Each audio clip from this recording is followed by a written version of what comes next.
Kia ora, Capricorn. Thanks for joining me. Welcome in. And thank you for your likes, comments, subscribes, all of that. It helps these videos to be seen by, excuse me, by more people. And we are looking at the new moon. So this is your new moon in Libra reading, Capricorn. We've also got the solar eclipse happening at the same time. And in Aotearoa, we have also an election, which I think will be a bit of a nail-biting election, to be quite frank. So let's keep going. Let's get your cards out. We always clarify on this channel. I've got a rock, mineral, and a crystal card face down. So we'll pull that out at the end, see what it is, see if it relates at all to what's going on for you in this storyline. So let us get into it.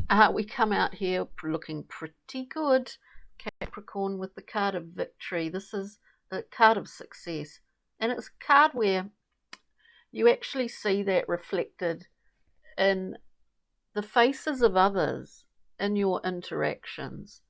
So we get seen to be not only of service to others, but we get seen to be what we are, which is a success, a winner, if you want to put it that way. We then have a fresh start, at least an unencumbered new beginning with the Fool. We've offloaded some stuff here, whatever that is, and we're taking a leap of faith in this card. Maybe having to make some decisions that require a leap of faith at this time, Capricorn. We then have the Three of Discs, which is a wonderful card. It's a very strong card. It's a card of collaborative work. It's a card of building new foundation for yourself, and it includes others. So we're working with other people here as well. Within, the more people we're working with, the more potential for conflict resolution there is, isn't there? So, because we're always going to be, there's a negotiating aspect to it. I don't know why I see it in this reading, but I do. And then we have the Emperor. So this is a strong position if you feel that this Emperor is playing out in a positive way in your life. Otherwise, it could be dealing with, institutions and structures that are very rigid. That's the other aspect of it. It's a very Capricornian card in many respects.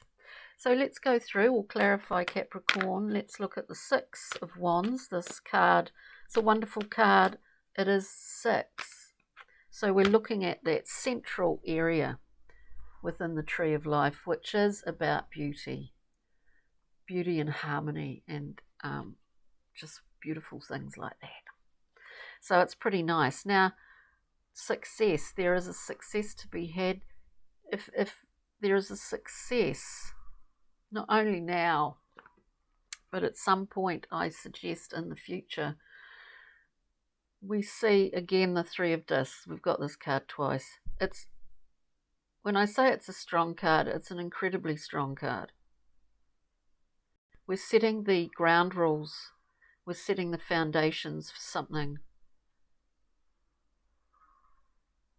Now, those foundations rely on other people's involvement, and they need to be strong. There's a word that's floating around. They need to be congruent. So we're talking about they need to be congruent with you, balanced.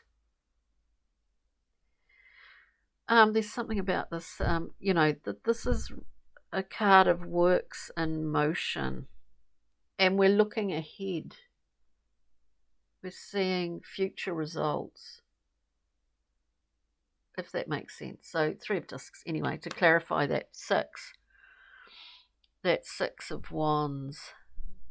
there's something about being integrous to yourself with that Three of Discs here. Fool. Leap of faith. Leap of faith. Capricorn, I hope you can hear me. My microphone's a little bit difficult to get it pinned on this jersey. What was I saying? We're looking at the Fool. Too many cards coming out. The Fool, please. Let's keep some momentum. Oops. Momentum. And you come out, dear Capricorn, as the Queen of Pentacles. Strong Queen. Able to make sure, you know, it's a nice kind of combo here, because it's as if the Fool, you know, you can take a leap of faith. And even though other people rely on you, you know, because this Queen is a benevolent aspect to this Queen, make sure everything and everyone is looked after right. But it's coming out with that Fool. You can afford to take a leap of faith. Look, nothing's going to collapse because of that, is what I'm getting. Nothing is. You can take that position of the Fool. You're in you're in a really strong position here. Can we just get one more card with that Queen of Pentacles and the Fool? Do we need one more card for that? For Capricorn. Fear. Unfounded. Nine of Swords. We can, Capricorn, cut these ropes. This is about nightmares. It's about, you know, waking up at 3 in the morning and having catastrophic thoughts. We don't need to have them. We all experience this at times when we're worrying. Unfounded fear. Part of this wanting to leap off into a new cycle or a new journey, you know, with basically faith that it's all going to be okay. Interesting. Okay, so we've got the Three of Discs again. Can we hear? Can we hear what you're talking about? Three of Discs. Works in motion, collaboration. We've got the Ace of Cups. This is a gift. An energetic gift that we give form to. And I do think that is part of the way that you're building when you build, if you're not building already, your new foundations. It's a large part of love involved in that. We also, to clarify that, have the Two of Swords. This is a choice that will be made, a decision will be made, and it is not based on what we're seeing around us. It's a very intuitive card, actually. It's based on what we feel. And I'm not talking about emotions in that Two of Swords. It's not the ever-changing clouds of those emotional movements. It's about what you feel in your gut, in your body, what you feel, if that makes sense. Now we'll look at the Emperor. Who is this Emperor, Capricorn? Who is this Emperor? We get the Five of Discs coming out. We also have the Wheel of Fortune. Now, what has appeared to be an obstacle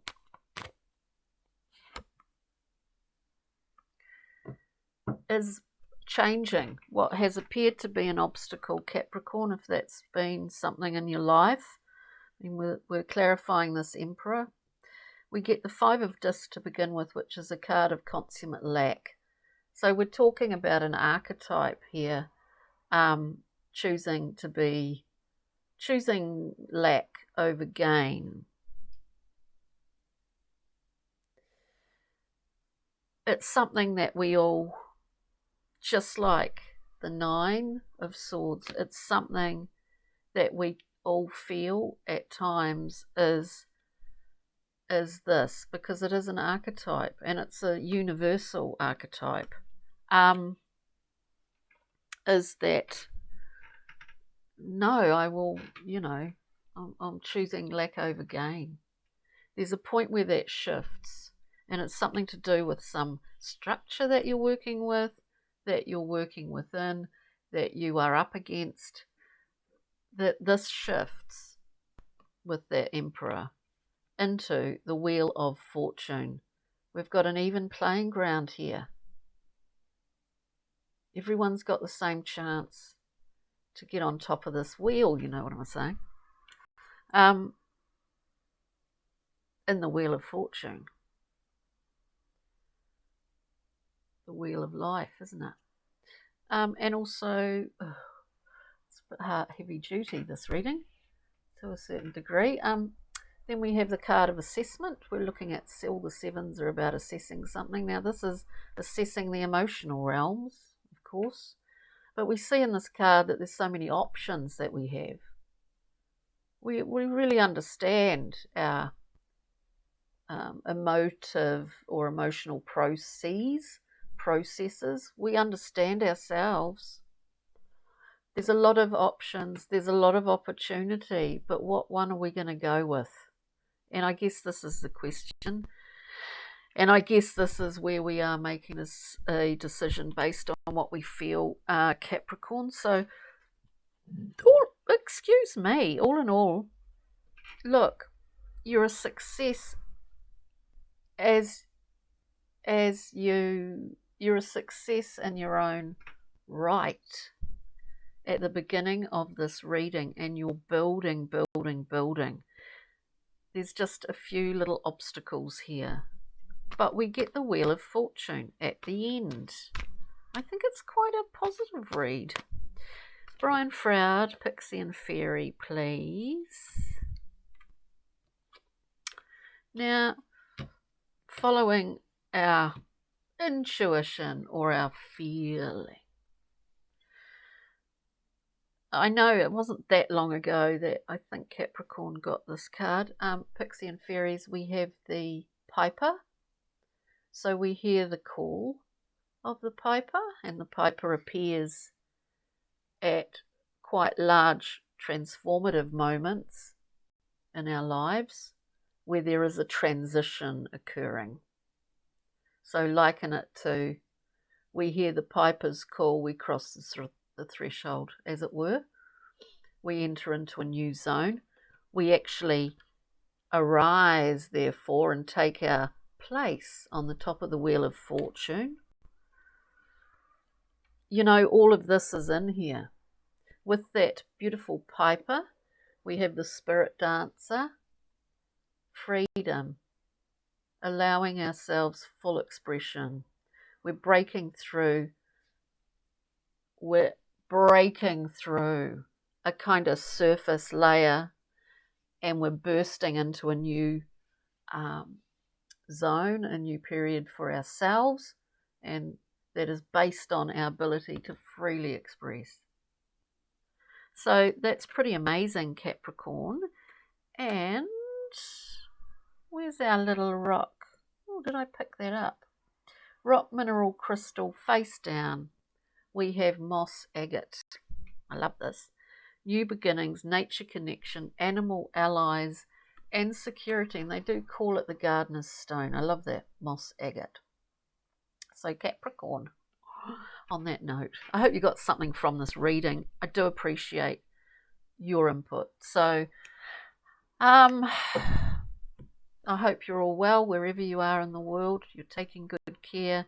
You carry that moss agate with you in your mind's eye during the week, or a piece of it if you have some at home. And thanks again, as I said, for joining me. Enjoy the new moon in Libra. and this eclipse time. On that note, ka kite, bye.